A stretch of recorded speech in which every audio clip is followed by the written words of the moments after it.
আজকে আমরা দেখব ষষ্ঠ শ্রেণী ইতিহাস প্রশ্ন 2025 পূর্ণমান 50 সময় 1.5 ঘন্টা। 1 × 10 আদি বৈদিক যুগের ইতিহাস জানার প্রধান উপায় উত্তরবে ঋগ্বেদ। মেগালিথ বলা হয় বড় পাথরের সমাধিকে। মহাজনপদগুলি গড়ে উঠেছিল খ্রিস্টপূর্ব 6ষ্ঠ শতকে। গৌতম বুদ্ধ জন্মেছিলেন শাক্য বংশে। ভারতীয় উপমহাদেশে সোনার মুদ্রা চালু করেন ভীম কদভিশেষ। দ্বিতীয় বৌদ্ধ সঙ্গীতই হয়েছিল বৈশালীতে। সুর করে গানের মতো গাওয়া হতো যজুর্বেদ। একটি রাজতান্ত্রিক মহাজনপদ মগধ। বৈদিক যুগের সমাজ ছিল পিতৃতান্ত্রিক। আর্য সত্য বৌদ্ধ ধর্মের অংশ।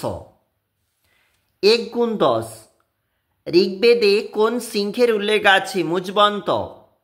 একলব্যের পিতার নাম হিরণ্যধনু। বৈদিক সমাজে সবথেকে ছোট অংশ কি? বুদ্ধের 4টি উপদেশকে কি বলা হতো? আর্য সত্য। কোন জৈন তীর্থঙ্কর কাশী রাজপুত্র ছিলেন? পার্শ্বনাথ। দক্ষিণ ভারতের একমাত্র মহাজনপদ ছিল অসমক। বৈশালীর আশেপাশে যে সমস্ত বজ্জি থাকতো তাকে বলে লিচ্ছবি। জৈন ধর্মের প্রচারককে বলা হয় তীর্থঙ্কর। সবথেকে পুরনো সংহিতা ঋক সংহিতা।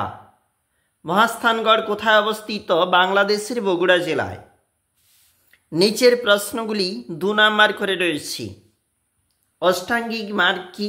ধর্মচক্র প্রবর্তন কি? বৌদ্ধ ধর্মে ত্রিরত্ন, বেদের কটি অংশ, কুষাণকারা তাদের শ্রেষ্ঠ রাজা। 4 নম্বরের প্রশ্ন চতুরাশ্রম, হর্ষবর্ধন ও দ্বিতীয় পুলকেশী লড়াইয়ের ফল কি হয়েছিল? সকারি কাকে কেন বলা হতো? ষোড়শ মহাজনপদ সম্পর্কে লেখো। 5 নম্বরের প্রশ্ন হর্ষবর্ধনের শাসন ব্যবস্থা সম্পর্কে যা জানো লেখো। আদি বৈদিক যুগে নারীদের অবস্থা কেমন ছিল? পরবর্তী বৈদিক যুগে তার কি পরিবর্তন হয়েছিল?